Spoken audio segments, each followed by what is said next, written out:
자,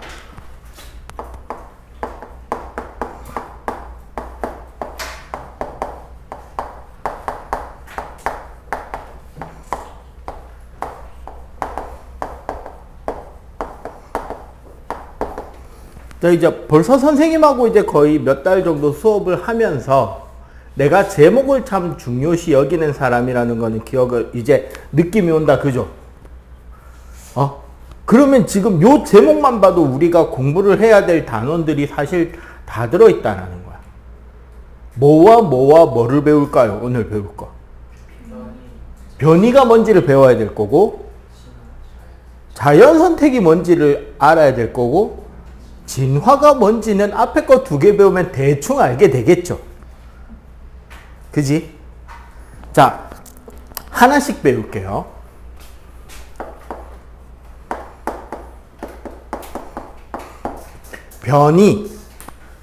변이라는 것은, 자,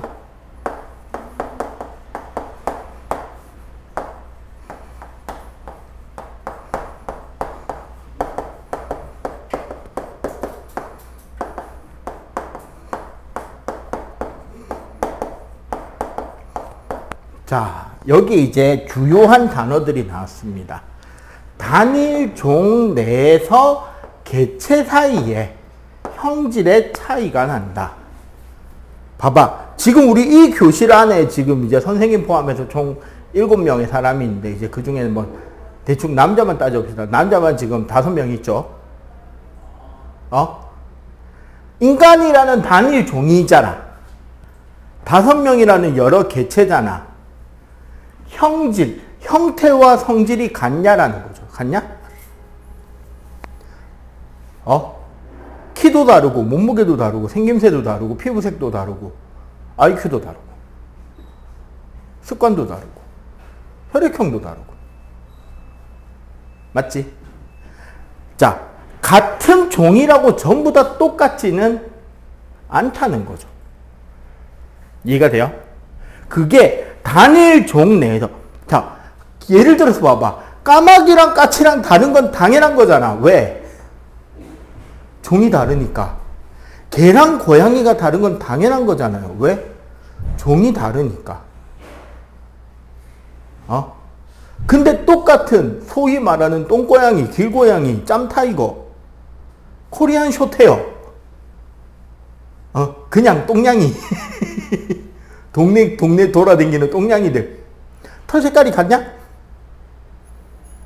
단일품, 심지어 종 아래 아종이라고 부를 수 있는 품종까지도 같게 맞췄는데도, 심지어 한 어미 고양이에서 태어난 새끼 고양이 여러 마리 털 색깔도 다 다르잖아.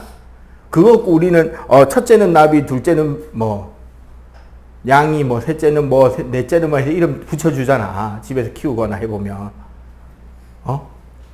그런 개체별 형태와 성질의 차이가 나타나는 것을 우리는 변이라고 하고요. 그 왜 나타나는데, 얘네들? 나타나는 이유는, 첫 번째가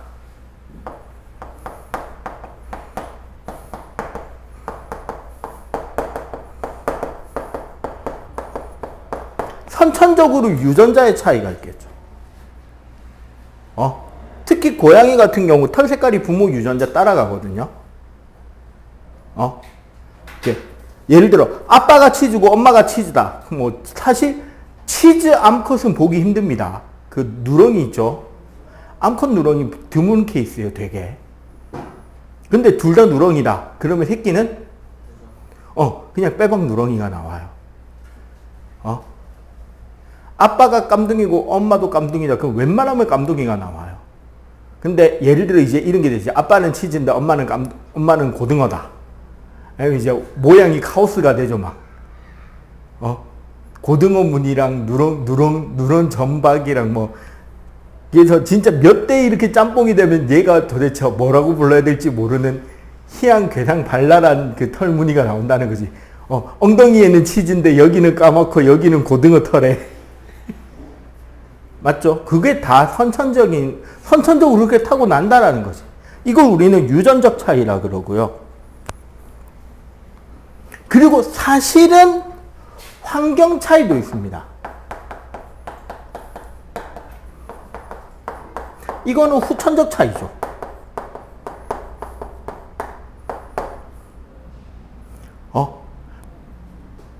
여러분들 학교 혹시 일란성 쌍둥이 있냐? 일란성하고 이란성 쌍둥이, 학교에 쌍둥이들은 있죠. 주변의 친구들이나. 근데 보면 완전히 똑같이 생긴 애들이 있고 대충 비슷하게 생긴 애들이 있다고. 심지어 쌍둥이인데 남자 여자 쌍둥이도 있죠.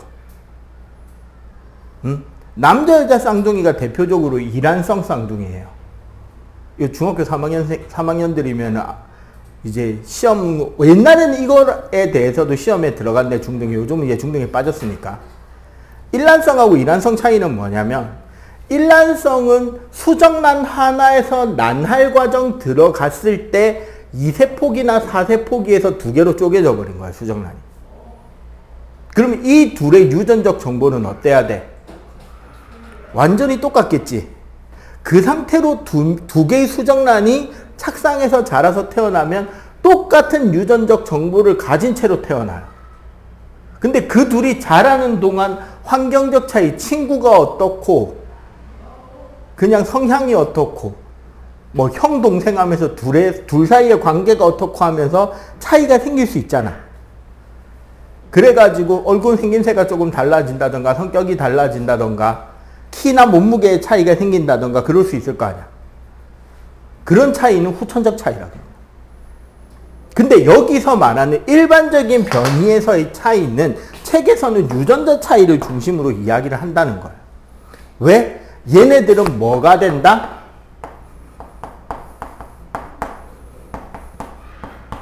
유전된다. 오늘 3학년들 유전이죠. 지난번에 우리 세포하고 사람 임신 출산까지만 했으니까 유전이 된다라는 게 핵심인 거예요. 즉, 그 유전적 정보가 대를 이어서 전달이 된다라는 거야. 이해가 돼요? 요런 차이가 나고, 그리고 이 유전이 되기 때문에 뭐가 될 수 있다? 에볼루션, 진화가 가능해지는 거야.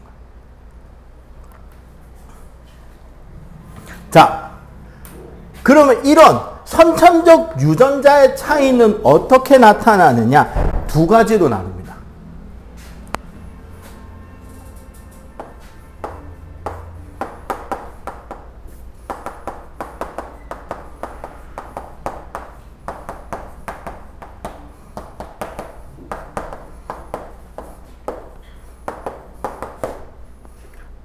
첫 번째가 돌연변이에요.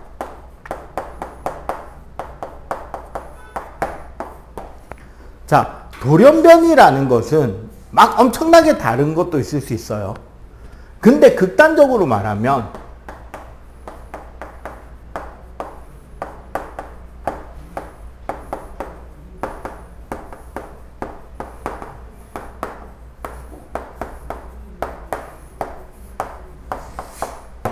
부모에게 전혀 없던 형질이 갑자기 자녀에게 뿅 하고 나타나면 돌연변이입니다.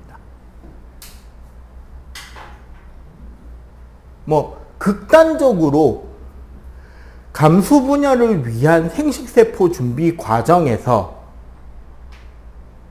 우리 지난번에 쭉 앞에 거 공부하면서 우리 1학기 때 배운 내용의 생명 중심 원리 기억하죠? DNA에서 RNA로, RNA에서 아미노산 지정해가지고 단백질 만드는 과정에서 염기 서열에 삑사리가 날 수 있다는 거야. 극단적으로. 그러면 뭐가 바뀌어요? 아미노산이 바뀌죠?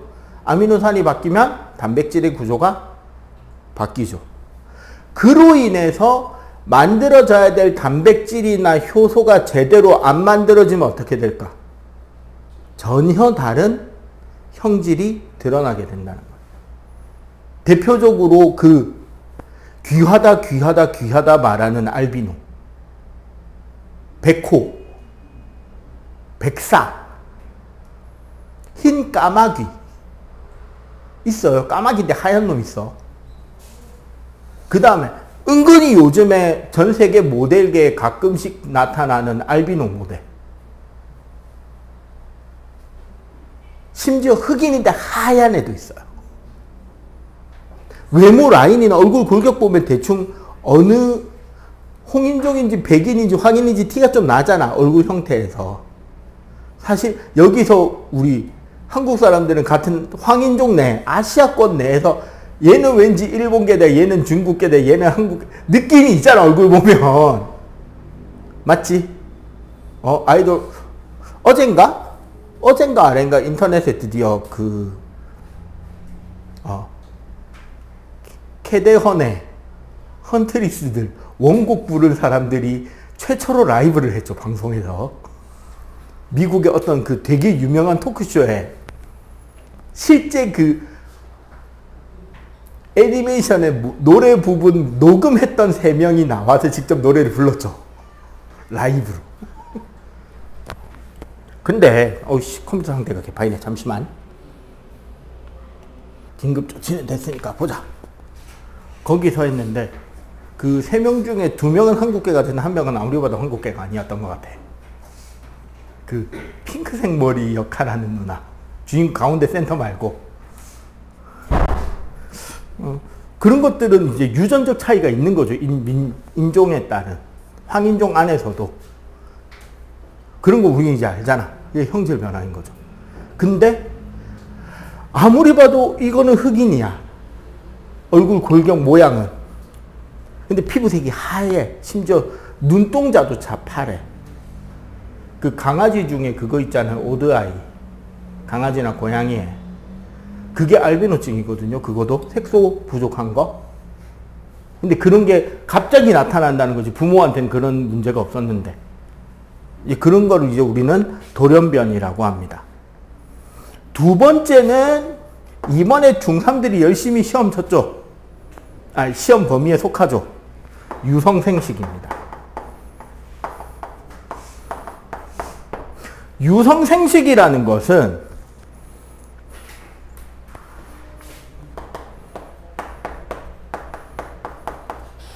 감수분열로 만들어진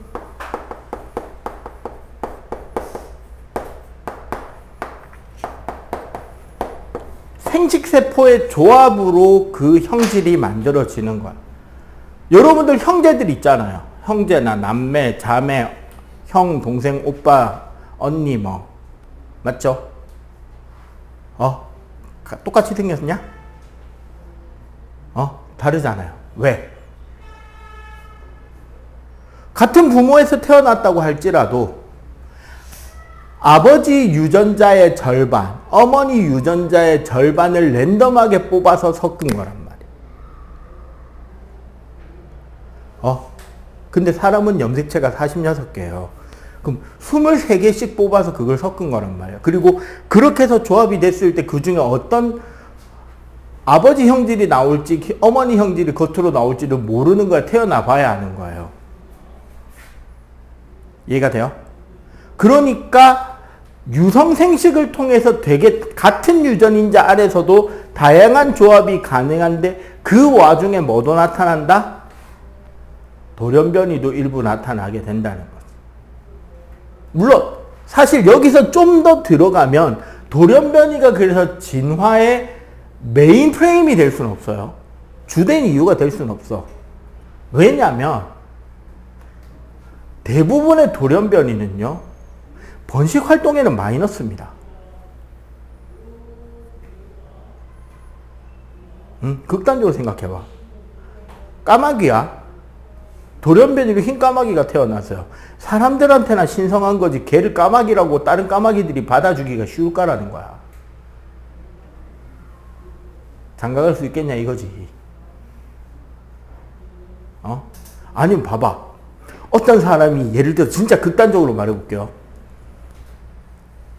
그 드래곤볼에 나오는 주인공 캐릭터 중에 하나 조연급처럼 눈이 3개야.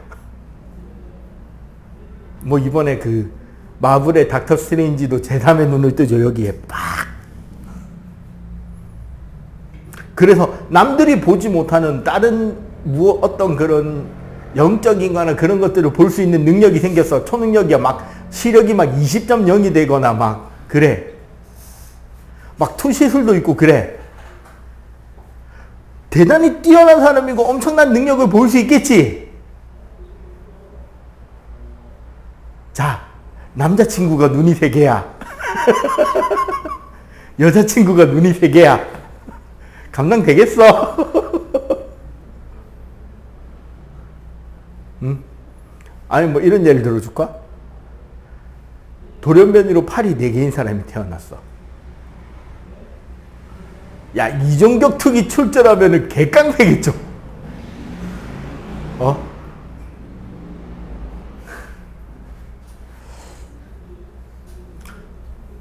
되게 특이한 사람이기 때문에 엄청난 어떤 뭐 스포츠가 됐든 무엇가 됐든 어마어마한 능력을 보여줄 수도 있고, 혹은 그 존재 자체로만 인해서 요즘 같은 그 인플루언서 세상에 세계 최강의 인플루언서가 될 수 있겠지. 팔 4개인 사람은 과연 어떻게 살아가는가 궁금할 거 아니야. 막상 결혼할 수 있을까? 그죠? 안 쉽겠지. 돌연변이는 그래서 사실상 번식 활동에서는 상당한 흠이 되는 케이스가 많긴 해요.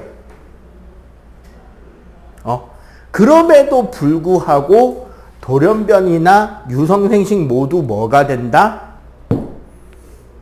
유전이 된다. 그리고 그 유전되는 과정에서 진화를 하게 된다는 거죠. 자, 어떻게 유전 과정에서 이런 것들이 진화가 될 수 있느냐에 대해서 배우는 것이 바로 진화론입니다.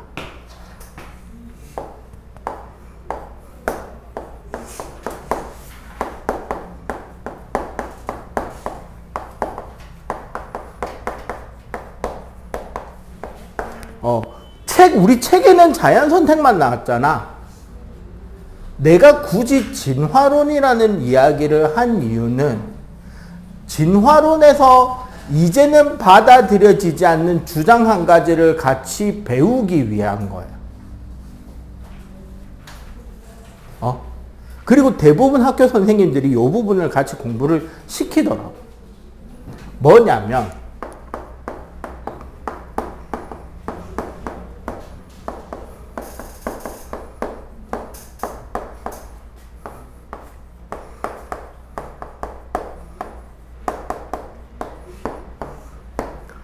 용불용설이라고 하는 진화론의 이야기가 있었습니다.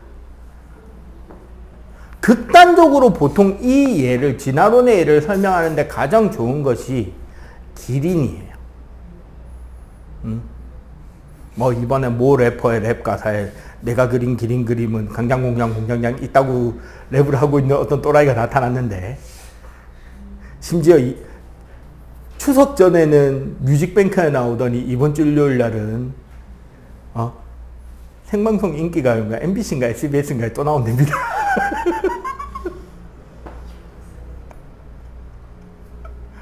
네, 이제 초딩들의 챔피언이 되겠다고 각오를 한 거죠, 그 양반은. 어쨌거나. 자, 용불용설, 기린의 이야기를 해요. 원래 기린을 화석상의 증거로 추정을 해보면 최초의 기린은 목이 되게 짧았어요. 개나 말이나 기린이나. 근데 지금 기린은 어때요, 목이? 길죠. 재밌는 건 기린 목뼈랑 다른 포유동물 목뼈랑 목뼈 개수 길이는 똑같습니다. 7개요. 기린이 목이 길다고 목뼈가 막 30개 되고 그렇진 않다는 거야. 사람 목뼈도 요거밖에 안 되는데 7개예요. 기린 목뼈는 그렇게나 긴 게 7개고. 같은 포유류니까.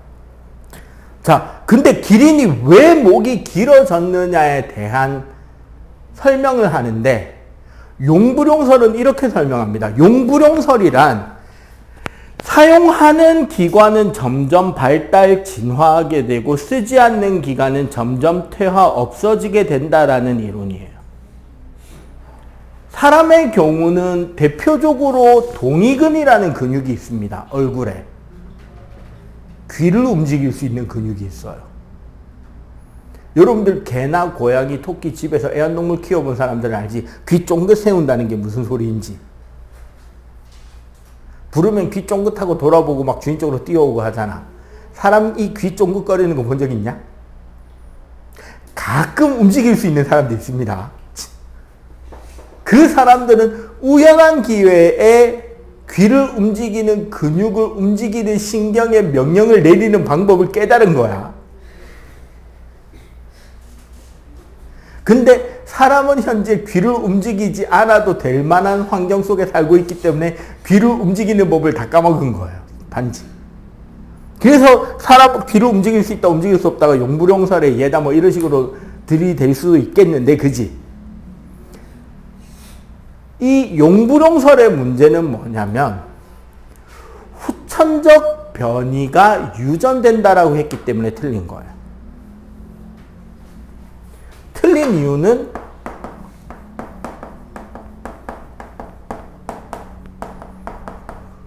다른 말로는 획득형질이라 그러는데,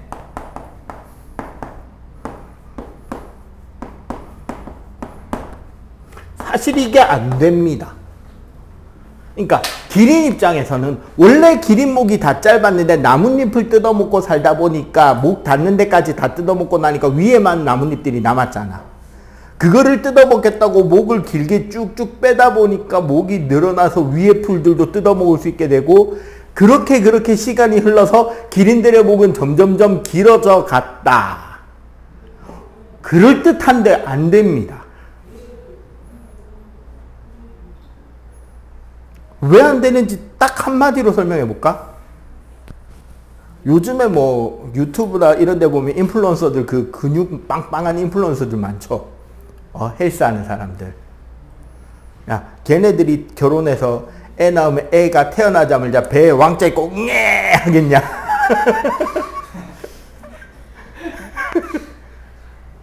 아니 좀 슬픈 이야기로 전쟁 중에 지뢰를 받아 한쪽 무릎 밑을 의조구를 달고 사는 사람이 다행히도 그 군대 가기 전부터 사랑했던 연인이 끝까지 옆자리를 지켜주고 그 사랑으로 결혼을 했어. 그렇게 해서 애가 태어났는데 애가 무릎 밑에 없을 리가 있냐? 맞죠? 후천적으로 얻게 된 환경 변화 등으로 인해서 얻게 된 형질은 유전되지 않습니다. 물론 그 정도는 유전이 돼요. 전 미국 캘리포니아 주지사이자 영화배우였던 아놀드 슈워제네거라는 양반이 있죠. 그 터미네이터 주인공. 그 양반 그 캘리포니아주 주지사까지 하셨습니다. 아이러니하게 왜 그런지 모르겠는데 그 예쁜 마누라 놔둬놓고 자기랑 똑같이 생긴 그 자기 집 정원 관리원하고 바람을 펴서 그 혼의 자식을 몇 명을 얻었는데 지랑 똑같이 생겼죠. 누가 봐도 운동선수 할 것 같은 몸. 그 다음 뭐 미국 프로레슬러에서 그 UFC까지 뛰고 지금 다시 프로레슬링 하고 있는 브록 레스너라는 그 되게 유명한 격투기 선수가 있는데 걔 딸내미 미국 창던지기 투포환 던지기 국가대표입니다. 아빠랑 똑같이 생겼어요. 근데 웃기는 거 아들은 엄마가 슈퍼모델급의 모델인데 엄마 닮아서 그냥 모델하고 있습니다. 유전의 무서움. 누가 어떤 피를 받을지는 가봐야 한다. 우리는 추사랑이 엄마를 닮은 걸 다행으로 여겨야 됩니다. 그런데 후천적 형질이 유전이 안 돼야 되는데 유전이 된다고 주장했기 때문에 용불용설은 버림을 받은 거야. 응? 그러면 자연선택이란 뭐냐? 이 이야기를 하는 거죠.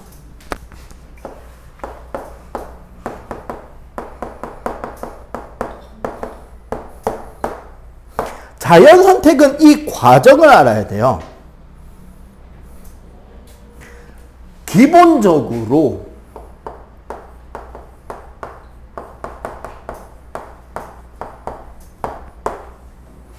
적자생존이라고도 합니다. 우리나라 역사와 관련된 코미디 영화가 두 개가 있습니다. 황산벌과 평양성이 있어요. 내가 참 좋아하는 영화들인데 거기 보면 김유신이 하는 대사가 하나 있어요. 그 황산벌에서. 강한 자가 살아남는 게 아니라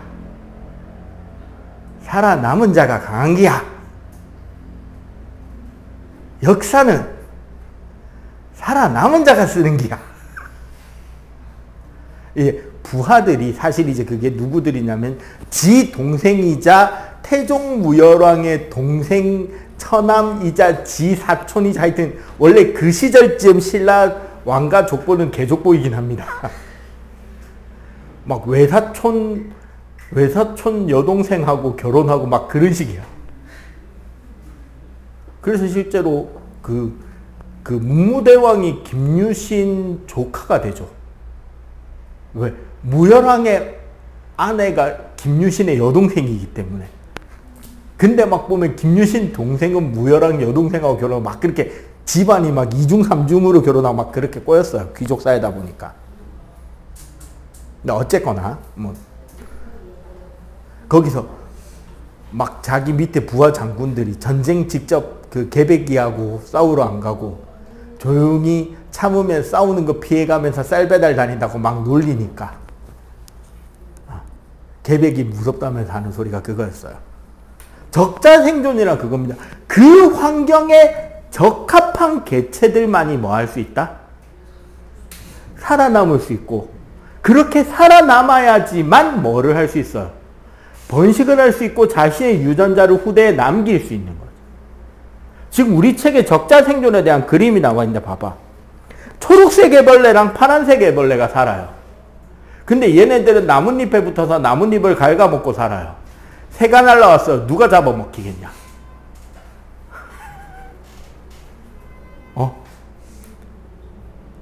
당연히 뭐부터 잡아먹힌다? 파란색이 먼저 잡아먹히겠죠. 이게 시간이 지나면 그 나뭇잎에는 파란 애벌레랑 초록색 애벌레 중에 누가 살아남아 있겠냐? 초록색 애벌레가 더 많이 살아남았고 더 많은 개체수가 생기겠죠. 야, 초록색 애벌레랑 파란색 애벌레랑 맞닿아 있던 거 아니잖아.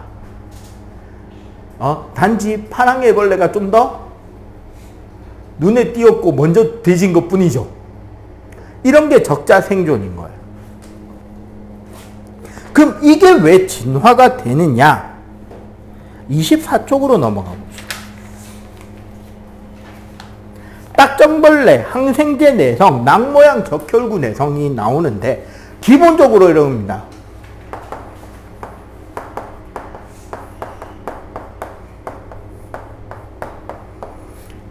어떤 특정 종의 개체수가 증가하잖아요. 그러면 요 사이에서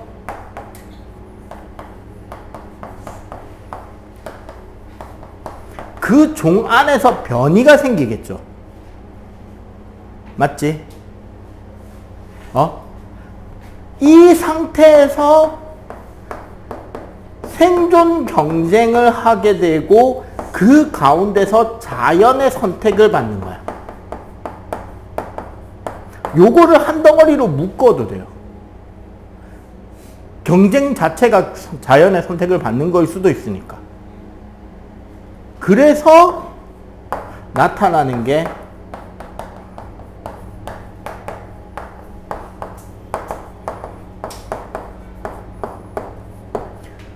그 환경에 적합한 녀석이 살아남아서 번식을 해서 개체수가 늘어나게 됩니다. 이거를 우리는 적자생존, 자연선택이라고 합니다. 그러면 이거를 아까 말한 기린의 예로 들자면 이런 거죠. 원래 기린이라는 개체수들이 개체수가 작았을 때는 그냥 각자 나뭇잎 흩어져서 뜯어먹고 살았으니까 별 문제가 없었겠죠. 기린의 개체수가 많이 늘어났습니다.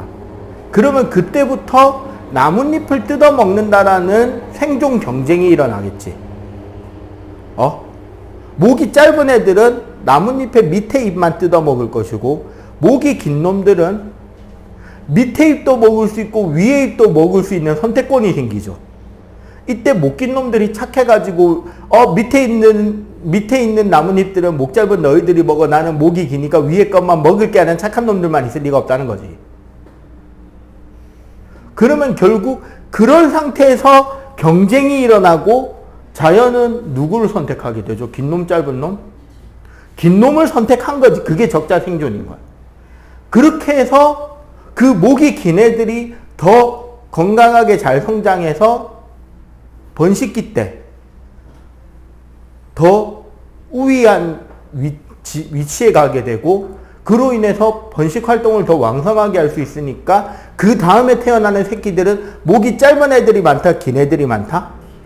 긴 애들이 좀 더 많이 태어나겠지. 그러고 시간이 지나면 목이 긴 놈들끼리 다시 뭐 할까? 경쟁이 일어날 거고, 그 와중에 누가 이긴다? 그 와중에 좀 더 긴 놈이 태어나. 긴 놈이 이길 거고, 그러면 그 더 긴 유전자를 가진 새끼들이 더 많이 늘어날 거고, 또 그 집단에서 또 경쟁을 하고, 또 경쟁을 하고, 평균 키가 어떻게 된다? 점점점 어느 정도까지는 커질 수 있다는 거죠. 이해가 돼? 그래서 목이 평균적으로 길어졌다라는 거.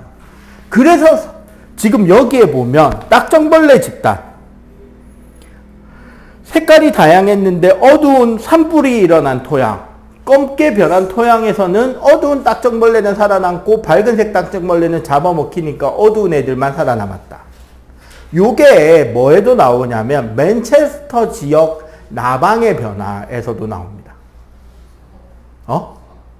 그렇지. 산업화와 환경을 고려하는 시대로 거치면서, 원래 대부분의 곤충은요, 성체가 된 첫날 짝짓기를 합니다.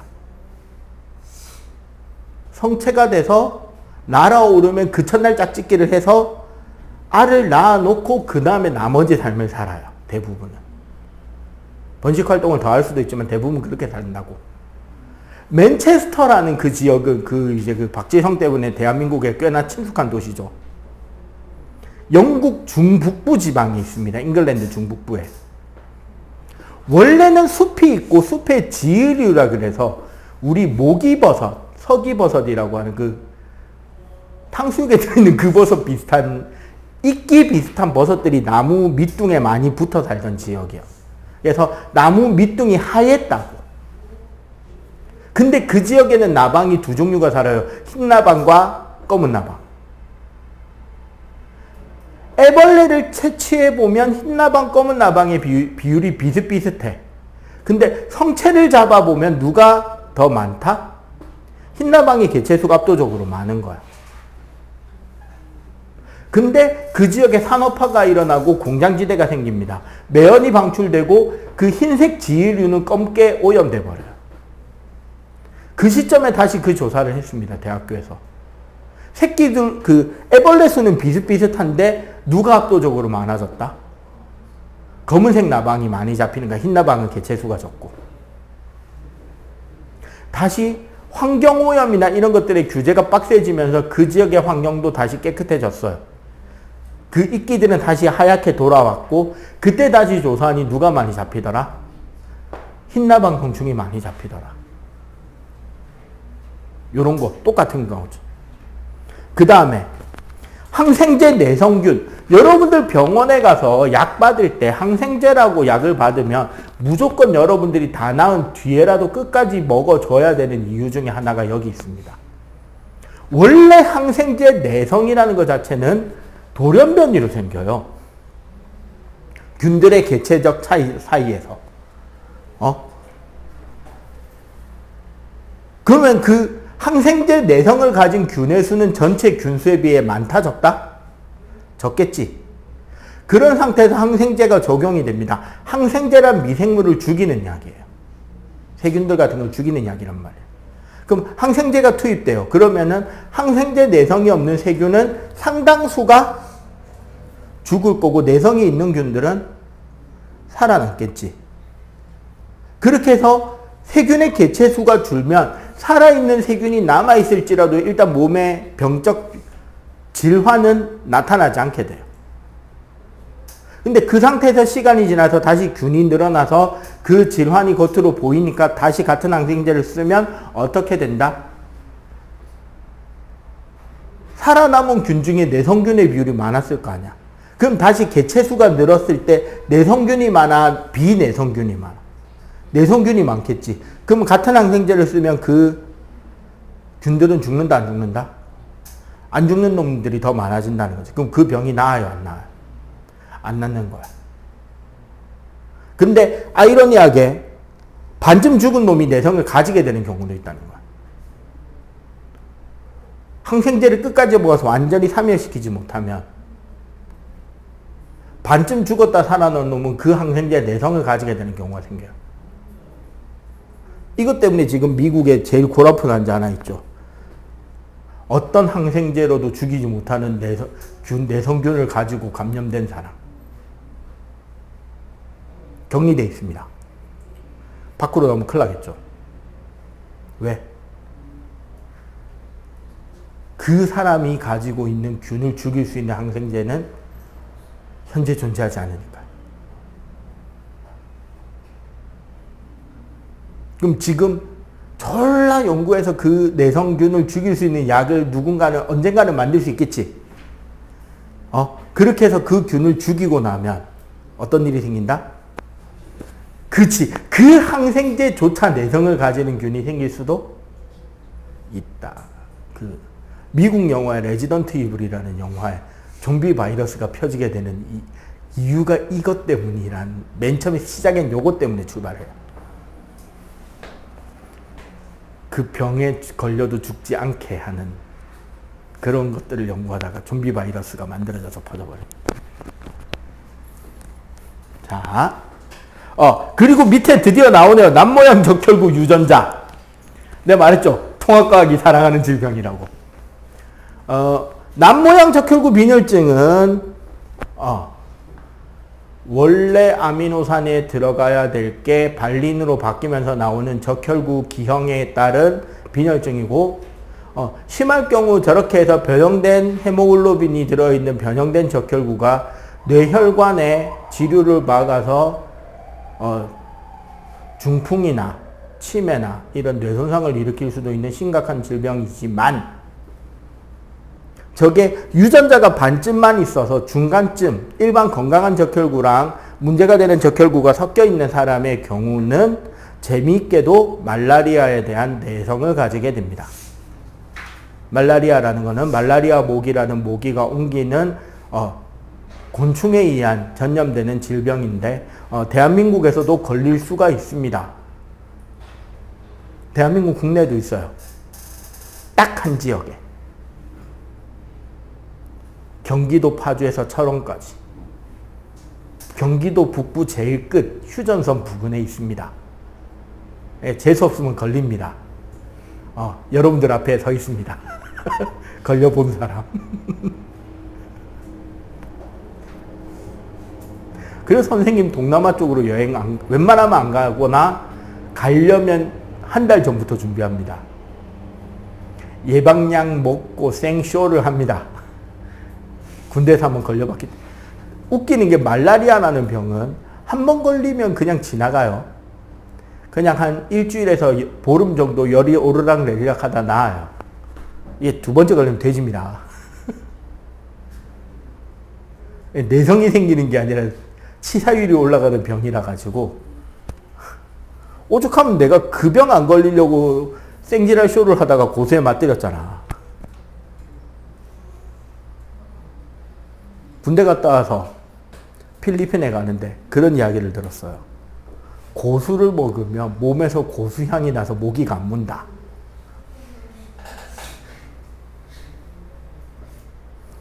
그래서 필리핀 가서 첫 식사 때 고수풀이라는 게 나오길래 먹어봤는데 그 특유의 그 이상 야릿꼬릿한 그 고무 냄새와 치약 냄새와 비누 냄새가 범벅된 그 되게 특이한 그 향이 되게 나름 되게 특이한 맛, 나 되게 특이한 맛 좋아하거든요. 입에 붙는 거야. 여권 뺏길 뻔했잖아. 선교사님한테. 이 음식을 잘 먹는 것만으로 선교사로서의 자격이 충분하다. 한국 가지 말고 여기에 2년만 있자. 너라면 이 지역 어느 오지를 가더라도 국내에서 신학대학 나와서 목사 되고 오는 선교사보다 네가 더 잘한다. 그러니까 되게 원시 부족까지 들어가 버리면 목사님 이꼴 제사장이 돼버리는 거야. 그럼 그런 귀한 분이 그러니까 제사장이나 무당 이런 존재처럼 돼버린다고. 그럼 이런 귀한 분이 와서 자기 집에서 자기가 차려주는 밥을 복스럽게 먹는 것만으로 자기 집에 복이 온다고 믿는 부족민들이 생기는 거야. 그럼 그 집에서 챙겨주는 건 싹싹 먹어야 돼. 그게 심지어 고수일지라도. 동남아 애들 고수 먹는 게 우리나라 사람들이 김치 먹는 거예요. 근데 나는 거기서 줄기에 붙어있는 생고수 이파리 뜯어갖고 입에 넣으면서 김치 먹는 듯이 그렇게 해서 막 밥 떠먹고 국 떠먹고 하고 있으니까 선교사님이 눈이 돌아가겠냐 안 돌아가겠냐. 저런 뛰어난 재능. 진짜 잡힐 뻔했습니다. 어쨌거나. 자, 그런데 그러다 보니까 남모양 적혈구 빈혈증 환자가 많이 살고 있는 지역과 아프리카에서 말라리아 발병이 일어나는 지역의 지도가 겹치는 거는 당연한 거예요. 정확하게 말하면 그 지역에 사는 게 남모양 적혈구 빈혈증 환자가 생존에 유리한 게 아니지. 저 질병이 없는 사람이 생존에 불리한 거죠. 야, 빈혈 있으면 아침에 일어나기 불편합니다. 선생님이 지금 이만큼 살쪄서 빈혈이 치료된 상태예요. 이상하죠? 몸무게 120에 근접하고 있는 사람이 살덕에 빈혈이 나았다라는 말도 안 되는 소리를 하고 있죠. 선생님 전에 85kg까지 다이어트를 했더니 혈압 맥스가 100이 안 나오더라고.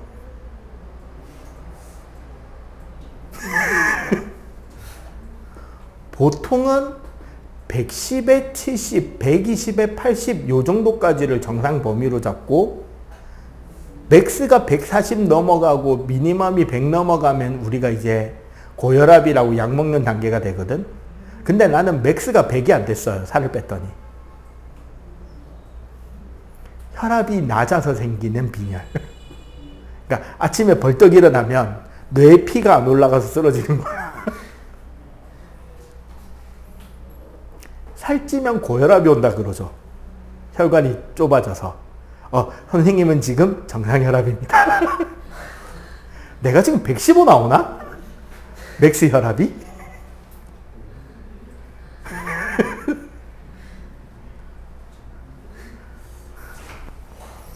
어쨌거나 저렇답니다. 말라리아와 남모양 적혈구 빈혈증. 자, 자연 선택이란 이런 거죠. 둘이 그러니까 강자존이 아닌가. 강한 유전자가 살아남는 게 아니고 우월한 유전자가 살아남는 게 아니고 그냥 그 시대, 그 환경에 살아남기 적합한 애들이 살아남는다는 거죠. 그걸 우리는 뭐라 그런다? 자연 선택이라고 한다. 오케이? 자, 지금 요 칠판 거 정리를 하고 25쪽 빨리 한번 풀어보세요.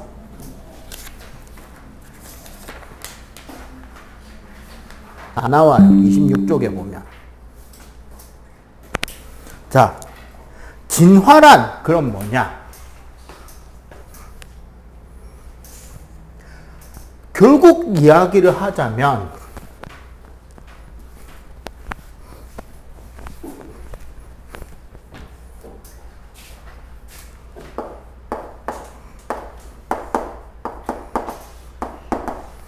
진화라는 것은 자,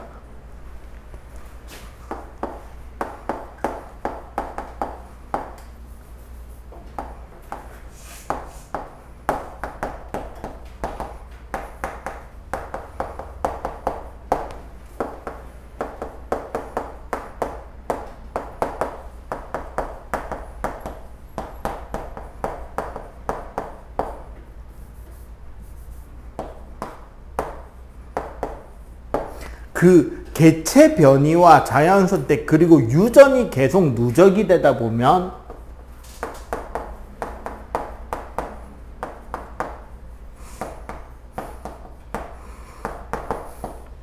완전히 다른 종으로 그 유전자가 독립되게 됩니다. 새로운 종이 생기는 단계를 우리는 진화라고 해요. 자, 다윈 같은 경우 한 이야기가 아까 이야기한 거죠. 자연 선택을 중심으로. 원래 목이 긴 놈도 있고 짧은 놈도 있었다. 경쟁을 통해서 긴 놈들이 살아남았고, 긴 녀석들이 번식을 하다 보니까 전체적으로 키가 점점점 커지게 되었다라는. 다윈은 이런 진화의 모델을 무엇으로 이야기를 했냐면, 자, 27쪽 위에 있습니다. 바로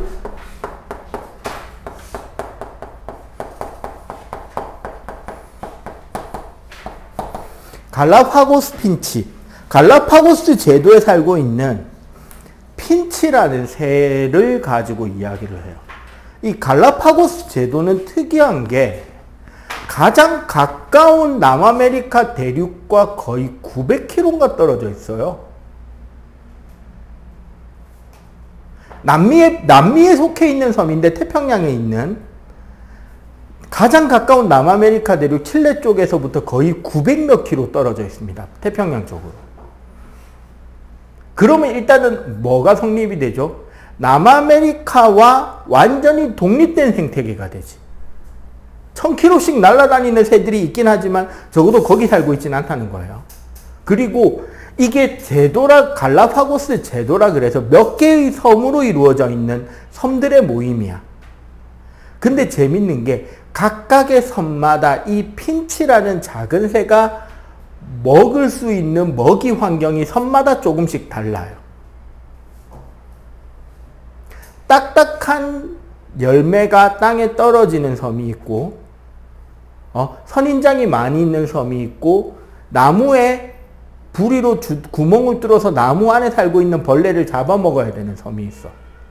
그러니까 섬들마다 먹을 수 있는 먹이가 다르니까 맨 처음에 핀치들도 새는 새인데 부리 모양이 어떻다? 조금씩 다르겠죠. 그것도 변이니까. 좀 부리가 가늘고 뾰족하고 긴 녀석이 있고 짧고 뭉툭하고 단단한 놈이 있겠고 좀 휘어진 놈도 있고 다양했을 거 아니야. 그러면 그 부리 모양 따라서 먹기 좋은 먹이가 같다 다르다? 다르겠죠. 다 바닥에 있는 단단한 열매를 쪼아 먹으려면 어때야 돼? 부리가 좀 짧고 뭉툭하더라도 튼튼해야 될 거 아니야. 선인장에 붙어있는 다른 곤충을 잡아먹고 살려면 선인장 가시에 안 찔릴 만큼 가늘고 길고 뾰족한 이런 부리가 필요하겠지.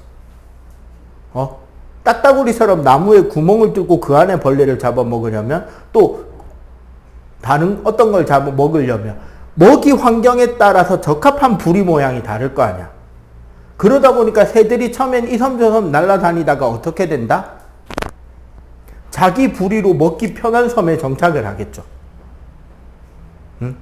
그러면 결국 각각의 섬마다 어떻게 새들이 살게 될까? 부리 모양이 비슷한 놈들끼리 모여 살겠죠. 왜? 거기에 먹이가 많으니까. 지가 먹기 편한. 그러면 새들이 막 다른 섬으로 옮겨갈 필요가 생긴다, 안 생긴다? 안 생기겠죠. 그러니까 어떻게 돼? 비슷한 부리들끼리만 짝짓기를 해서 각각의 섬에서 각각 번식을 하면서 여러 대를 거쳐 내려갈 거 아니야. 이게 한참 시간이 지나면 이제 걔네들을 같은 핀치라고 부를 수 있을까요? 그때부터는 이렇게 되는 거야. 짧은 부리 핀치, 긴 부리 핀치, 휘어진 부리 핀치, 나무 핀치 뭐 이런 식으로 선인장 핀치 이렇게 종이 분화돼 간다라는 거를 다윈은 갈라파고스 제도를 다니면서 연구를 한 거죠. 그러니까 각각의 환경에 적합한 놈들이 그 섬에 살아남는 거지. 다른 놈이 태어나면 다른 섬에 가야죠. 자기가 먹기 좋은 걸로. 그렇게 비슷한 놈들끼리 모여 살게 되더라. 이런 식으로 이야기를 했어요. 근데 이것만으로 완벽하게 설명할 수 있을까? 모든 진화를? 그래서 현재의 진화론은 뭐냐면 적자 생존이 가장 기둥에 속하고, 이 적자생존이라고 하는, 자연선택이라고 하는 이 진화론의 기둥에 다양한 형질이 나타나는 이유에 돌연변이, 유성생식에 의한 변화, 그 외에 격리설도 있습니다. 지역이 완전히 다른 지역이랑 동떨어진 지역이 되고 동떨어진 생태가 되면 그 생태계 나름의 독립적인 진화 과정이 일어난다는 거예요. 대표적으로 오스트레일리아, 호주. 오스트레일리아에만 살고 있는 동물들이 있죠. 캥거루, 코알라, 태즈메니안 대벌, 오리너구리. 그리고 이제 멸종한 뮤라 해가지고 타조보다 더 큰지 작은지는 모르겠는데 어쨌거나 타조 형태의 거기만 살던 동물이 있었대요. 그리고 그 되게 특이한 케이스들이잖아요. 오리너구리는 난태생 포유류입니다. 무슨 소리게? 포유류인데 알라요. 근데 새끼가 태어나면 뭐 한다? 엄마 젖 먹고 자라요. 그 다음에 캥거루는 캥거루대로 특이하죠. 완전한 성체로 태어나는 게 아니에요. 굳이 따지면 태아에 가까운 상태로 태어나서 걔가 엄마 배가죽 끄집어 매달려서 엄마 배에 있는 아기 주머니로 다시 기어 들어간 뒤에 거기서 엄마 젖 먹으면서 다 성체로 자라서 배에서 나오는 거죠. 그 주머니 쥐하고 그 호주 쪽에만 사는 몇 가지 동물만 그런 형태로 돼 있다고. 그러니까 호주가 대륙이 일찌감치 요쪽 유라시아 대륙이나 아메리카 대륙과 분리가 됐단 말이야. 그러다 보니 거기에는 그 나름의 진화가 일어났다는 거죠. 근데 다른 지역에서도 그것만으로 이야기를 할 수는 없죠. 다양한 원인들이 있을 수 있는데 환경마다 적응하고 그로 인해서 적자 생존에 의한 자연선택에 의한 진화가 일어나고 하지만 중심은 자연선택이다. 현재로서는. 그리고 자연선택에 부족한 것들은 돌연변이라던가 그리고 사실 우리가 중3 때 배우는 유전 원리들이 있어요. 우열의 원리, 분리의 법칙, 독립의 법칙, 맨델의 유전 법칙. 이게 다윈 진화론보다 뒤에 나온 이론입니다. 무슨 소리다? 다윈은 아직까지 유전자라는 개념을 몰랐어요. 염색체 유전자 같은 개념도 모르는 상태로 진화론을 이 정도나 발표를 했다. 그리고 이 다윈의 진화론의 가장 큰 문제는 이거를 생명과학으로만 받아들였으면 큰 문제가 없었을 텐데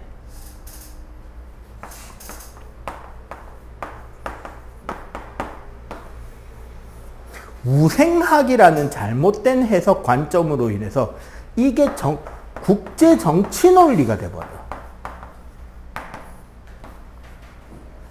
이거에 감화된 한 미대생 출신의 젊고 열정적이며 술, 담배도 안 하던 정치인이 이거를 토대로 아리아인 우월주의를 내세우며 우리 아리아인보다 우생학적으로 뛰어날 수 있는 저 민족을 소멸시키지 못하면 언젠가 우리가 소멸될 것이다 라는 공포 논리로 특정 민족을 말살하려고 했죠. 그래서 흔히 그런 이야기를 합니다. 과학자, 기술자 통틀어서 가장 많이 죽인 탑3를 뽑으면 3등이 노벨, 다이너마이트 2등이 알버트 아인슈타인, 원자폭탄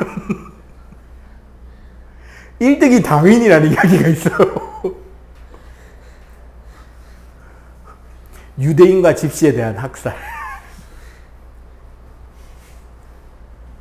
이러면 안 됩니다. 흔히들 그런 이야기들을 해요.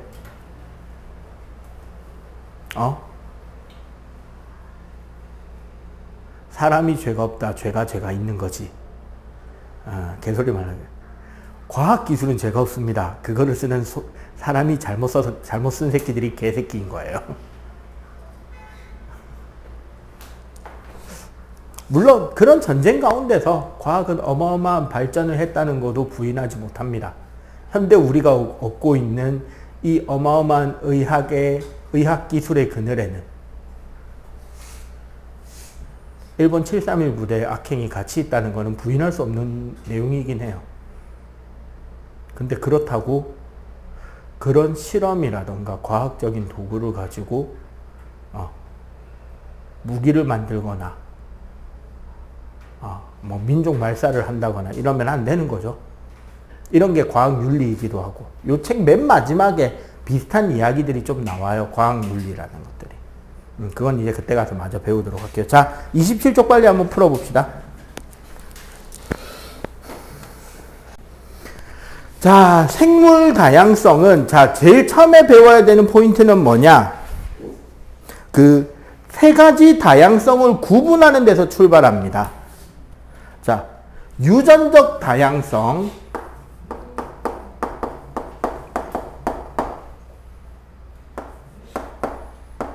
종다양성, 그리고 생태계 다양성.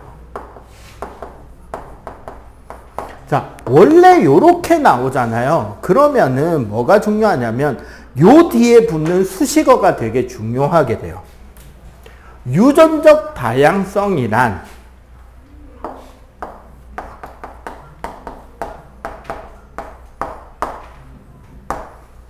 공통적으로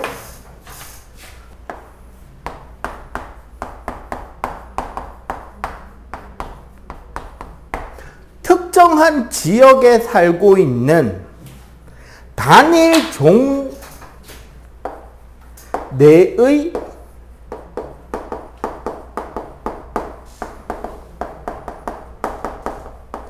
유전적 다양성이 뛰어나는 것을 유전적 다양성이라고 합니다.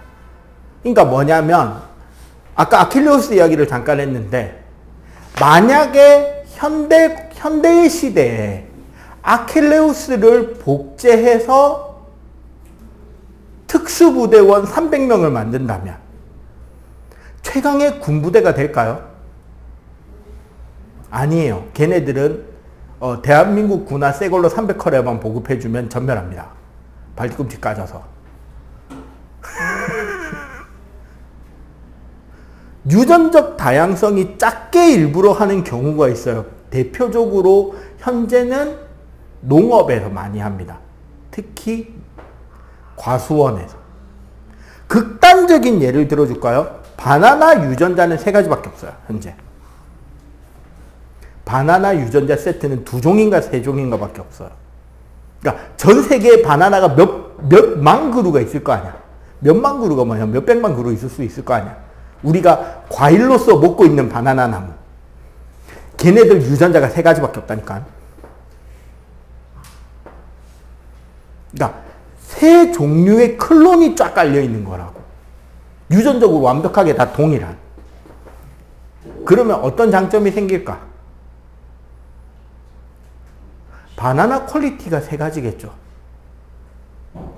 그냥 한 종류만 쫙 깔아놓으면 바나나 품질이 균일하게 나올 거 아니야. 어느 정도까지는. 한 나무당 비슷하게 바나나 개수가 열릴 거고 바나나 크기도 비슷하게 자랄 거고 당도도 비슷하게 생기겠지. 왜? 쌍둥이니까. 단점은? 그치. 걔가 가진 유전적 취약점을 파고들 수 있는 특정 질병이 전염되기 시작하면 멸종인 거죠.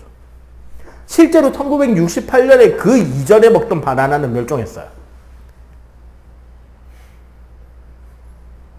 그러니까 우리가 먹고 있는 바나나는 멸종했을 때 그 전염병 때문에 한번 멸종이 됐거든. 먹던 식용 바나나가. 그 식용 바나나의 유전자와 소위 말하는 야생 바나나, 그 정글의 법칙에서 김병만이 구워 먹던 바나나 있잖아. 그 바나나 유전자 중에 제일 비슷한 거를 조합해서 나온 잡종 중에 그 병에 안 걸리는 바나나 종을 다시 만들어서 전 세계에 깔아버린 거예요. 같은 걸로, 클론으로. 무성생식으로. 그리고 그 전때 바나나를 멸종시킨 전염병의 변종이 지금 바나나를 공격하기 시작했어요. 그럼 이제 어떻게 해야 될까? 생물학자들은. 적어도 바나나 만드는 회사의 연구진들은 그 다음 종을 확보하고 준비하고 있어야 되겠지. 그 병을 막을 수 있는 방법을 연구함과 동시에 못 막으면 새 종 깔아야 될 거 아니야. 봐봐. 아킬레우스 강점, 어디든 상처나지 않는 최강의 방어력. 단점, 뒤꿈치에 데미지 입으면 죽음. 그럼 뒤꿈치만까지 가면 될 거 아니야. 맞죠? 요런 특징이 되는 거야. 흔히 전에 그런 이야기들 많이 했단 말이에요. 뭐 최근에 뭐 축구의 아이콘 매치도 있지만, 야, 호날두 11명 대 메시 11명 누가 축구 이길까? 최근에 그 넥슨이라는 게임 회사에서 한 아이콘 매치가 그거잖아. 공격수 11명 대 수비수 11명 축구 붙으면 누가 이기냐. 현역 선수들 가지고 경기 뛰게 하기 힘드니까 은퇴 선수들 모아다가 지금 그 대회에 연거하냐. 공격수 11명 대 수비수 11명. 전 세계 레전드급 모아가지고 한국에서 축구 경기 열기. 그 넥슨이라는 회사에서 그거 했어요. 아이콘 매치라고. 그 우리나라 유튜버 슈퍼러브라고 원래는 돌아다니면서 어떤 축구 관련 미션 하나 성공하면 후원업체에서 기부하고 실패하면 네가 내든지 이러면서 원래 우리나라 외국에 나가 있는 축구 선수들 대상으로 돌아다니던 애가 우연하게 옆 동네에 그 백지훈인가 바르샤 유스에 있던 애 찾아갔다가 옆 동네에 푸열이 영어 학원 한다는 소리 듣고 무작정 찾아가기 시작해서 거기서부터 인맥 타고 다음에 누구 소개 해가지고 뭐 손흥민부터 쭉 다 하더니 이번에 심판으로 그 양반 왔잖아요. 외계인.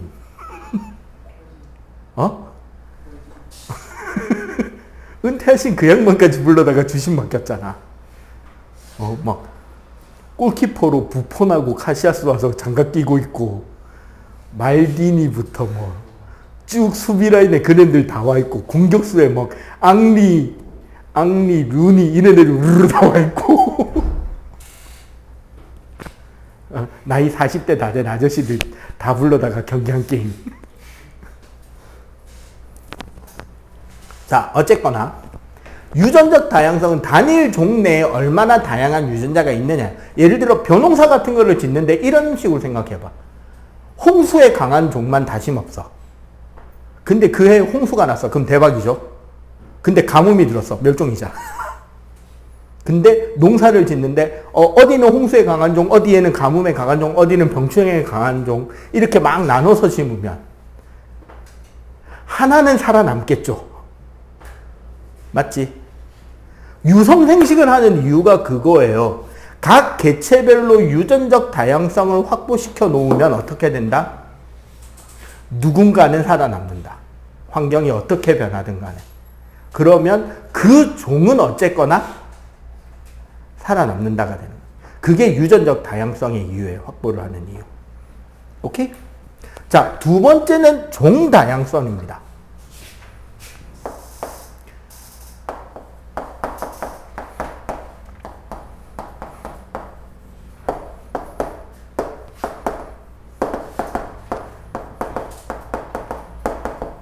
그 지역 내에서 살고 있는 생물군의 종이 얼마나 다양한가인데 얘를 상징하는 말이 바로 이거예요.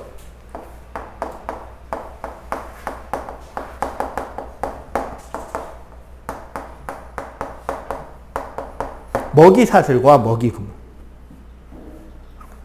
먹이사슬은 뭐예요? 생산자부터 한 줄로만 이루어져 있는 생태계 체계를 먹이사슬이라 그래요. 먹이그물은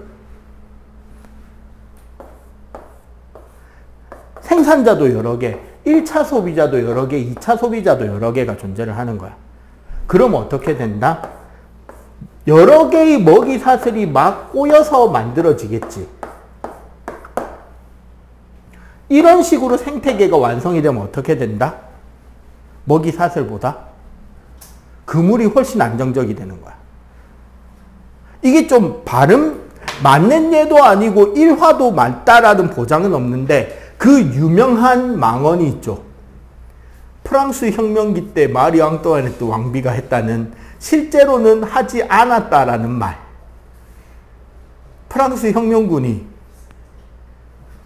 왕궁에 쳐들어와서 우리에게 빵을 달라고 시위하자 왕비가 이런 헛소리를 했다라는 헛소문이 전해지죠. 쟤네들 왜 빵 달라 그래? 빵 없으면 고기나 쿠키 먹으면 되지. 케이크도 있고 생선도 있는데. 마리 앙뚜아네트의 식단은 먹이 그물이었던 거죠. 빵도 있고 쿠키도 있고 케이크도 있고 고기도 있고 생선도 있는 거야. 근데 서민은 진짜 빵! 끝! 원래 빵, 그 밀이라는 곡물이 쌀보다 좋은 곡물입니다. 쌀은 탄수화물만 있고요.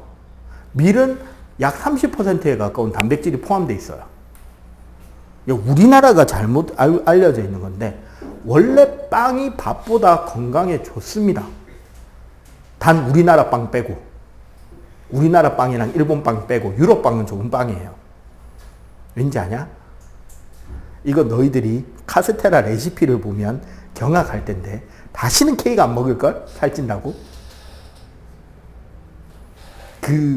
요새 다시 이제 가게 생겼더라. 대왕 카스테라. 그 레시피 뭔지 가르쳐줘요? 밀가루, 설탕, 식용유가 1:1:1입니다.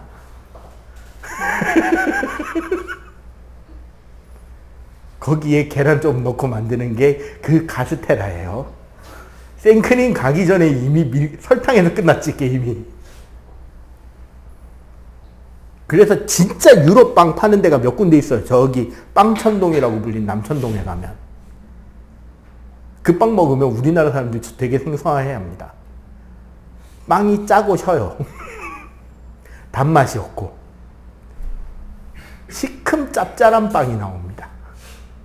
그래서 올리브 오일 같은데 그 간장 요렇게 섞은데 이런 거 살짝 찍어서 이렇게 먹는 빵인 거야. 식사용 빵이죠. 유럽 빵은. 우리나라 빵은 후식이죠. 예, 설탕을 안 넣는단 말이에요. 유럽 애들은. 빵에는. 많이. 그러니까 식사용으로 빵을 먹어야 되는데 빵이 없는 거야. 시민들에게. 우리에게 빵을 달라. 빵 아니면 죽음을 이럴 수 있지. 마리 앙뚜아네트한테는. 빵 말고 먹을 것도 많은데 왜 빵 달라고 지랄이야가 되는 거야. 그게 사슬과 그물의 차이인 거죠. 응? 그래서 종 다양성이 뛰어나야 그 지역 생태계 먹이 사슬 체계가 안정적이 되는 거지. 사슬이 아닌 그물이 되니까. 예를 들어 봐봐. 풀밭에 1차 소비자로 메뚜기만 살아. 그리고 잠자리가 살고 예를 들어서 그 뒤에 잠자리 잡아먹는 게 뭐가 좋을까? 참새가 산다 쳐요. 메뚜기가 전멸하면 그 생태계는 버틸 수 있나? 그치. 잠자리가 풀 뜯어먹진 않는단 말이에요. 하나하나면 어느 한 가지가 빠지면 그 위에 단계가 전멸할 거 아니야. 근데 그 동네에는 메뚜기도 살고 귀뚜라미도 살고 여치도 살고 방앗개비도 살아. 풀 뜯어먹는 동물은 게다가 토끼도 있어. 그러면 잠자리 말고 위에 뭐 뱀도 있고 막 상위 소비 포식자들도 여러 종류가 있는 거야. 그러면 거기서 메뚜기가 전멸했다고 생태계 무너지나요? 아직 여치도 있고 방앗개비도 있는데 안정적일 수 있잖아. 그지? 이 이야기를 하는 거예요. 종 다양성은. 오케이? 자, 생태계 다양성은 바로 종 다양성에 뭐가 추가가 되냐면 환경 요소입니다.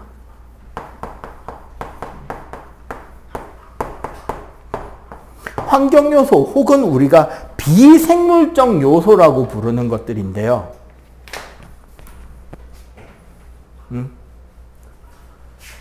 빛,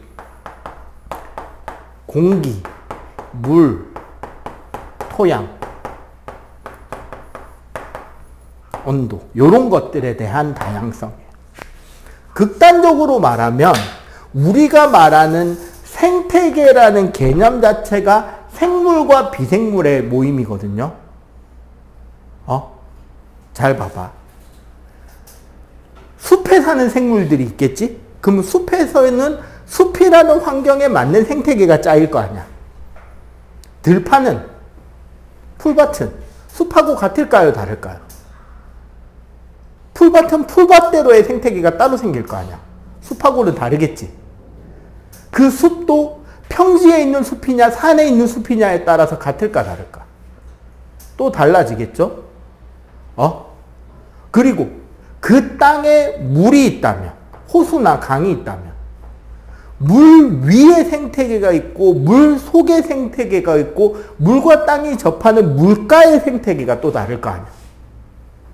맞지? 그리고 좀 더 극단적으로 사막의 생태계가 있을 거고 아마존 같은 밀림의 생태계가 있겠죠. 바다도 있을 것이고 논도 있겠지. 그래서 생태계의 다양성은 환경의 다양성을 말하고 그러면 그 환경에 영향을 받는 종의 다양성이 생기게 되는 거죠. 저절로. 이러다 보니까 생태계 다양성에서 나오는 것 중에 하나가 한 가지 협약으로 이야기가 이어지게 됩니다. 아마 중등 사회 할 때 배운 적 있을걸? 람사르 협약. 무슨 협약인데? 사회 시간에 나왔을 건데 이거. 뭐에 대한 보호 협약이다? 네, 습지 보호 협약입니다. 여기서 말하는 습지는 늪하고 갯벌입니다. 그러면 우리나라 같은 경우는 둘 다 있죠. 가장 대표적인 늪지는 조금 우리 애들이 더 크면 다시 한번 데려갈 생각이 있는 곳입니다. 창녕에 보면 우포늪이라고 하는 늪지대가 있어요. 요게 마산 쪽에도 비슷한 습지 늪지대가 하나 있어요. 또 마산하고 저기 김해 진영 요 경계선 쪽에도 있고 이 창녕 우포늪이라는 데는 가보면 어떻냐면 산골짜기 속에 늪이 있어요. 습지가 있다고. 그렇게 안 큽니다. 차 타고 돌으면 한 10분 채 안 걸려요. 한 바퀴 삥 가해 쪽으로 도는데 한 10분, 20분밖에 안 걸려요. 근데 봐봐. 산골짜기 속에 늪지대가 있잖아. 그러면 산 생태계, 숲 생태계, 물가, 물위, 물속, 들판, 옆에 논도 있으니까 논. 이런 다양한 생태계적, 환경적 요소들이 어떻게 좁은 지역에 밀집돼 있잖아. 그럼 각각의 환경에 살고 있는 생물들이 서로 엉켜서 서로 상호작용을 더 하게 되겠죠. 그래서 실제로 우리나라에서 발견되는 생물종의 절반 이상이 그 지역에 다 있습니다. 아직까지도 미발견 종이 발견되고 있어요. 그 얼마 안 되는 그 늪지대인데. 옛날에, 그리고 이제 우리나라 갯벌 같은 경우도 있죠. 뭐 서해나 남해 쪽으로. 옛날에는 이제 뭐 집을 짓는다, 논을 만든다, 그 다음에 한창 개발할 때 공장 같은 거 짓는다고 매립하고 땅을 늪지를 없애고 갯벌을 없애고 매립을 시켜서 땅을 만들고 했는데 지금은 다시 그걸 돌릴 수 있는 데는 돌리려고 하잖아. 왜? 거기에 살고 있던 생물들이 나중에 인간들에게 큰 도움이 될 수도 있는 거니까. 그리고 그 늪지대라는 곳이 바다와 땅이 왔다 갔다 하는 간조대에서 각기 또 다른 형태로 오염을 많이 희석시키고 그런 식으로 살아왔다는 걸 알게 되면서 거기를 보호해야 된다는 이야기가 나옵니다. 실제로 부산에 보면 온천천이라고 있습니다. 온천천 수영가 이게 선생님 동네 이야기예요. 지하철 1호선 저기 부산역 그 위에서부터 그 지하철 밑에 라인을 따라서 교대역까지 그리고 거기서 안락동 쪽으로 이렇게 내려오는 강이 하나 있어요. 옛날에는 이게 지하철 만들면서 콘크리트로 강바닥을 다 덮었었다고.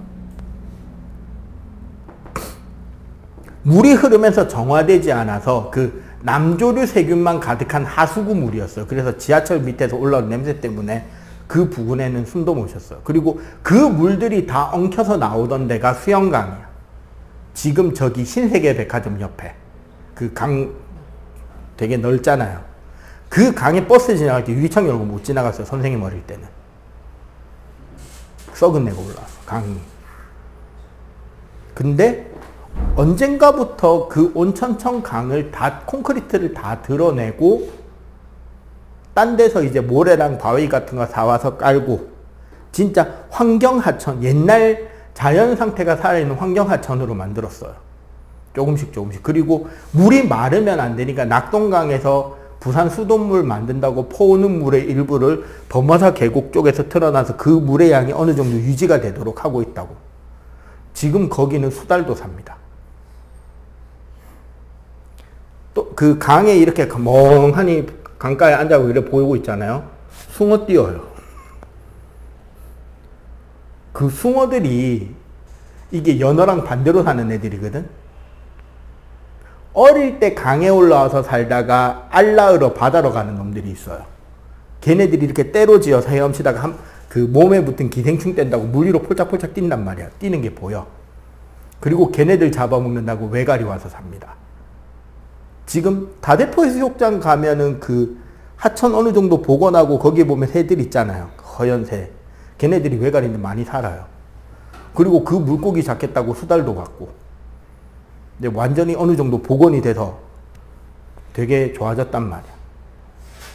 처음에는 진짜 거기 동물이라도 살게 한다고 오리, 지보리 어디서 구해다가 사다가 키우고 했는데 요즘은 그냥 청둥오리 겨울 되면 청둥오리 와 있고 1년 내도록 외갈이 와서 살고 한다고 물고기도 많이 움직이고. 서울 한강도 그래가지고 그 한강 둥치 이런 거 콘크리트 있는 거 드러낼 수 있는 거 다 드러내고 지금 생태하천으로 바꾼다고 하잖아요. 그러고 되게 좋아지니까 그 부근의 환경이 생태계가. 그리고 없던 물고기들도 와서 살고. 그런데 이 지역은 그게 밀집돼 있고 서로 상호작용을 어마어마하게 하니까 엄청나게 많은 종의 생물들이 아직 남아있다는 거죠. 이런 거를 생태계 다양성이라고 합니다. 책을 한번 보자면 봐봐. 유전적 다양성. 바지락 무늬, 나비 무늬, 별 불가사리의 무늬가 다르다.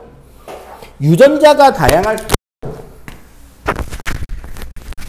하나의 형질을 결정하는 유전자가 다양할수록 변이가 다양해서 유전적 다양성이 크다.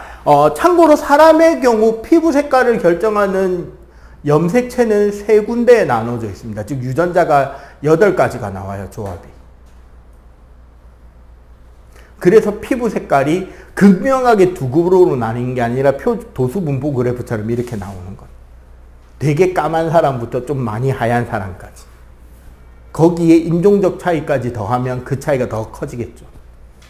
그래서 보면은 백인이라고 하는데 저기 스페인이나 이쪽 애들 피부색보다 우리나라 가수 태연 피부가 더 하얗잖아. 그런 이제 유전적 차이가 있을 수 있는 거니까, 그죠? 그리고 종 다양성. 지금 책에 보면은 저기 두 지역의 나무가 둘 다 20그루씩 있는데 가에는 나무들이 골고루 있고 나는 어때요? 딱 봐도 소나무 같은 놈들만 정말 많죠. 종의 수도 같고 총 개체수도 같지만 그 개체수의 분포 비율이 얼마나 골고루 있냐도 따져볼 수 있다는 거지. 그럼 예를 들어 가숲과 나숲 중에 씨나무에 대한 어떤 전염병이 돈다면 가숲은 큰 변화가 없겠죠. 씨만 죽고 없어질 거니까. 나숲은. 숲의 주가 되는 나무가 싹 없어져 버릴 거 아니야. 그러면은 어느 쪽이 더 안정적이다? 생태계로서 가가 더 안정적인 거지. 그 말은 가의 다양성이 더 잘 확보돼 있다는 거죠. 오케이? 그러니까 특정 종만 많은 게 중요한 게 아니라 골고루 많아야 된다는 거죠. 그리고 생태계 다양성, 열대우림, 갯벌, 습지 이런 것들이 나오고 이러다 보니까 당연히 뭐가 나온다? 람사르 협약이 이어지게 되는 겁니다. 그러면 결국 생물의 다양성을 위해서는 셋 다 중요하죠. 근데 일반적으로 생태계 다양성이 확보되면 그 안에 종 다양성이 확보되기 쉽고 종 다양성이 확보되다 보면 그 내부의 유전적 다양성이 확보될 확률이 높아지는 거지 무조건 그렇게 된다는 건 아니긴 해요. 오케이? 그럼 왜 이걸 지켜야 되냐? 마지막 페이지입니다. 내가 지금 시계가 없으니까. 왜 이렇게 지켜야 되냐? 생태계를 안정적으로 해야 하기 때문에. 종다양성의 중요성은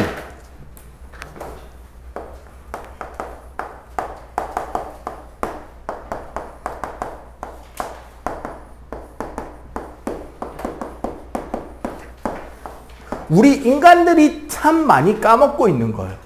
우리 역시도 생물입니다. 생태계에 속해 있어요. 우리가 생태계를 지배하고 있는 게 아니에요. 만약에 이런 생각을 해봐. 우리가 종다양성을 지키지 못하고 멸종시킨 어떤 식물이 하나 있어요. 혹은 동물이 하나 있어요. 근데 그 식물이나 동물에게서만 미래의 어떤 병을 치료할 수 있는 치료제가 나올 수 있다면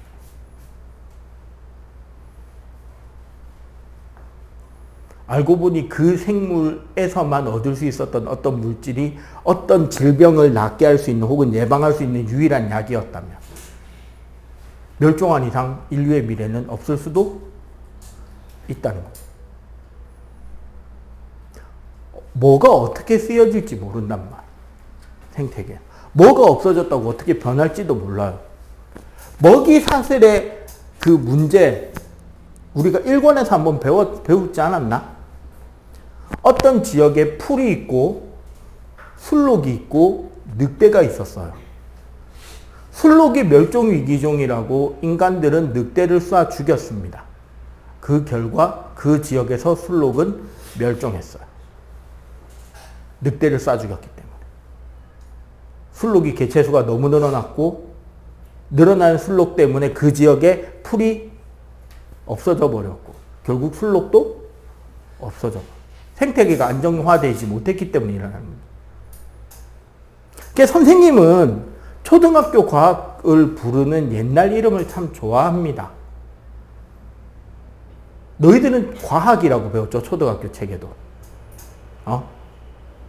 선생님은 어릴 때 과학이라는 이름은 중학교 때부터 썼고요. 초등학교, 국민학교 때는 자연이라고 불렀어요. 책 이름이. 자연의 한자는 스스로 자자에 그러할 연자거든. 가만히 놔두면 잘 알아서 잘 돌아갑니다. 생태계라는 어떤 시스템에서의 최고의 빌런은 인간이에요. 그래서 나오는 가이아 이론에서 지구 전체를 하나의 유기적 생명체로 본다면 인간만한 세균이 없죠. 그래서 조심을 해야 된다는 거고. 그리고 두 번째는 생물 자원입니다.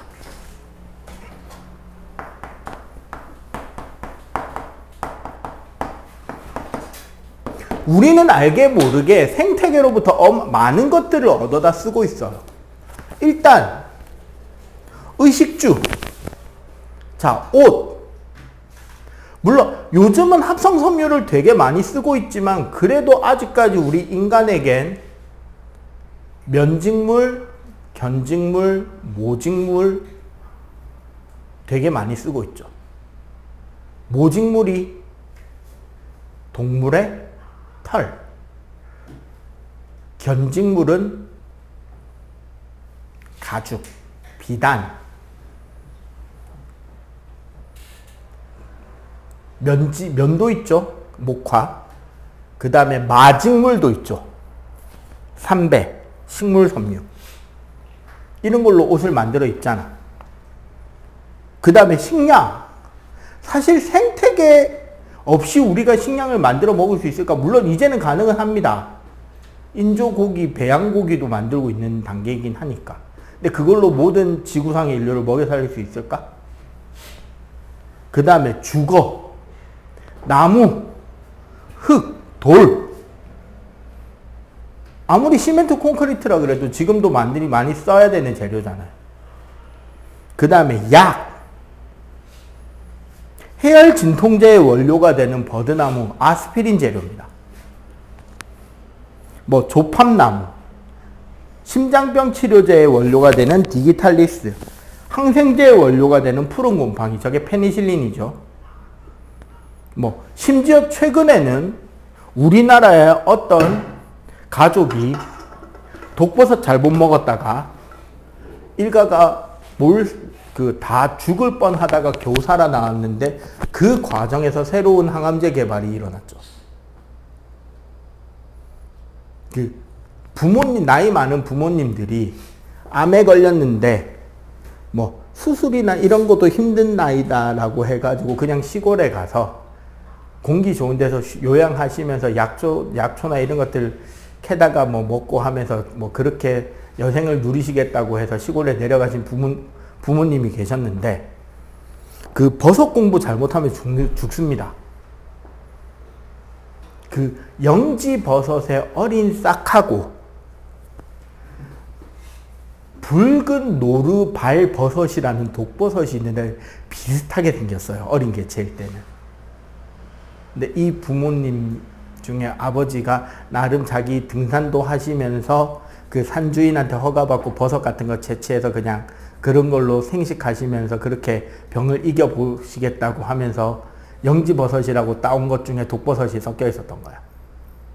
그 버섯을 집에서 말려다가 물 끓여서 물 끓일 때 버섯 넣고 그 버섯물 몸에 좋다고 그렇게 마셨는데 독버섯물이 생긴 거죠. 그걸 일가족이 나눠 마셨는데 다행히 젊은 사람들은 면역 체계나 이런 것들이 빨리 작용하기 때문에 실제로 사람 몸에서 독 들어오면 바로 토합니다. 우리 몸은 은근히 그런 것들에 대해서 생명체 안에 있는 것들에 대해서 거부 반응이 되게 빨리 잘 일어나요. 그런데 할아버지 할머니는 그 시스템 자체도 둔해지고 반응이 약해진 상태니까 많이 드셨던 거야. 일가족의 그 젊은 그 아들 며느리는 한 일주일 만에 퇴원했는데 부모님이 보름 넘게 거의 한 달 가까이 중환자실에 그 생명 유지장치에 매달려 있다가 겨우겨우 회복해서 살아나셨는데 아이러니하게도 그 뒤에 검사를 해보니까 몸에 있었던 암세포가 싹 없어졌네. 왜 그런지 확인해 봤더니 왜 그런 독을 먹게 됐는지 그런 것들을 했더니 아무리 생각해도 그 독 먹은 것 때문에 암세포가 죽은 거라는 설명밖에 안 나오는 거야. 그래서 뭘 먹었는지를 찾아보고 했더니 그 물은 조금 남아있을 거 아니야. 열심히 조사해 봤더니 그 독버섯에는 독성도 있지만 그 독성과 함께 엄청난 항암 효과, 그 독성에는 엄청난 항암 효과를 낼 수 있는 물질이 같이 포함되어 있었던 거죠. 그걸 연세대 병원에서 자기네들이 그 부모님 치료비의 상당수를 부담할 테니까 이거 항암제 개발하는데 치료에 도움을 줄 수 있느냐 해가지고 오케이 해가지고 부모님 낫게 하는 나머지 치료랑 그 전에 병원비 다 대학교에서 돈 대주고 그걸로 카이스트랑 협업해서 새로운 신형 항암제가 하나 나왔습니다. 하긴 최근에 말도 안 되는 상상으로 지금 그 에이즈 면역 치료제 나오고 있는 게 하나 있어요. 졸라 웃기게도.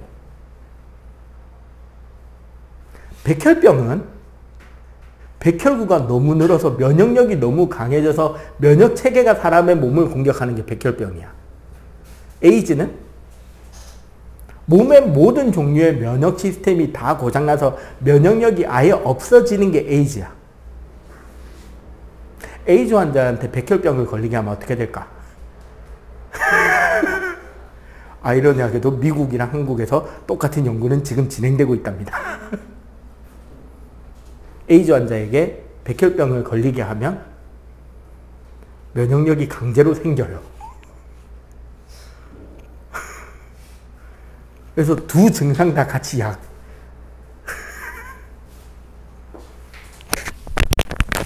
근데 이런 상상을 하려면 어쨌거나 다양성은 필요하죠. 우리가 왜 인간이 이 생태계 전체를 다 알고 있는 건 아니잖아. 자, 그거 말고도 에너지, 뭐 사회적, 심리적 가치, 이제 조만간 저기 사상 쪽으로, 하단 쪽으로, 뭐 울산으로, 경주로 핑크 물리가 또 이제 꼽히겠죠. 그 핑크 물리라고 갈대 비슷한 풀 위에 그 핑크색 꽃이 쫙 펴가지고 사진 찍으면 예쁘게 나오는 벽과 식물입니다. 네, 벼예요, 그거. 원시 벼 중에 하나로 그 꽃의 수술이 핑크색인 겁니다. 벼도 꽃 피거든. 단지 그게 풍매화라서 굳이 인간에게 향기나 꽃잎이 필요 없긴 한데 벼꽃 피는 거예요. 그 다음에 뭐 식품, 산업, 심미적, 생태계, 이 다양하게 우리 인간은 아직까지 생태계의 일원으로서 살고 있고 생태계로부터 많은 것들을 얻을 수 있습니다. 여러분들 딱 그거 생각해봐. 영화 같은 거 봐봐. SF 영화. 결국 디스토피아, 뭐 멸망한 세계관은 인류가 생태계가 관리가 안 되고 결국 인류는 뭐 지하로 우주로 이렇게 떠돌이 생활을 시작하는 게 그 멸망한 세계관의 시작이잖아. 뭐 우리나라에 뭐 무슨 열차? 북극 열차냐 무슨 열차냐? 아, 설국 열차. 온 세상 환경 다 멸망하고 기차 하나에서만 살아가고 있는. 그다음 뭐 생태계나 환경 밸런스가 다 무너진 투모로우 이런 것들. 근데 결국은 우리 인간이 생태계에서 벗어날 수 있지는 않다는 걸 보여주는 것들이에요. 우리는 그걸 지켜야 되고 지키기 위해서 노력도 해야 되고. 오케이? 오늘 여기까지 하겠습니다.